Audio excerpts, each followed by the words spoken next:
ధర్మశాస్త్రం మన మీద నేరారోపణ మోపడం లేదు, అది మన మీద ఎటువంటి అధికారం లేదు, ఎందుకంటే ఆ ధర్మశాస్త్రాన్ని ఆయన నెరవేర్చినాడు. సరే, ఇప్పుడు ఆ వాగ్దానాలను మనం స్వతంత్రించుకుంటే, అందుకే వీటిని అనే మాట ఉంది, జయించేవాడు వీటిని స్వతంత్రించుకోడు. వేటిని స్వతంత్రించుకుంటాడు? ఇప్పుడు ఆది కాండం నుండి వద్దాం. ఈ 3 భాగాల్లో నేను 7 మాటలు నేరుగా చెప్పాను. అంటే నాగా చనిపోయిన కూడా తెలియదు. ఆ చిన్నప్పుడు అలా చనిపోవడం, అంత వయసులో నాగా చనిపోవడంతో నా మగారు మమ్మల్ని కష్టపడి తీర్చారు, దేవుళ్ళలో భయభక్తులు తీర్చారు.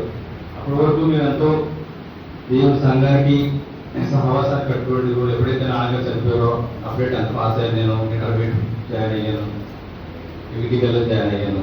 ఆ కాలేజ్ కొంచెం రాజమండ్రిలో వీటికల్ అంటే తిరిగిపోవచ్చేమో కానీ చాలా భయంకరంగా కాలేదు.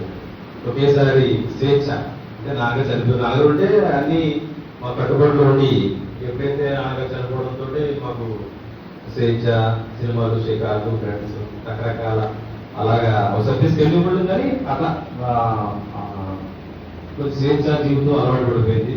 తర్వాత నేను అప్పుడు ఇంజనీరింగ్ చదువుతుండగా జాబ్ వచ్చింది నాన్నగారు జాబు. వెంటనే మా అమ్మగారు స్టార్ట్ ఇమీడియట్లీ టెలిగ్రామ్ ఇచ్చినప్పుడు టెలిగ్రామ్ ఇస్తే నేను వచ్చి అది ఏం జాబ్ ఏంటో కూడా తెలియకుండా జాయిన్ అయిపోయాను.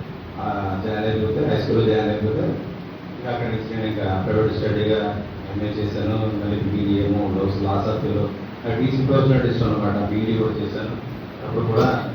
అప్పుడు బీడీ అయిపోయిన సమయంలోని దేవుడు నాతో ఇంకా ఎందుకలా వ్యక్తంగా ఉండడం ఏంటి అని దేవుడు నాతో మాట్లాడడం మొదలుపెట్టాడు. అప్పుడు ఇంకా నేను బాప్తిజం తీసుకోవాలి. అప్పటి నుంచి సహవాసంలో పెరిగాను, సహవాసంలో ఉంటున్నాను. తాపలేయడం, కాపలు పాడడం, ఇంకా చెప్పడం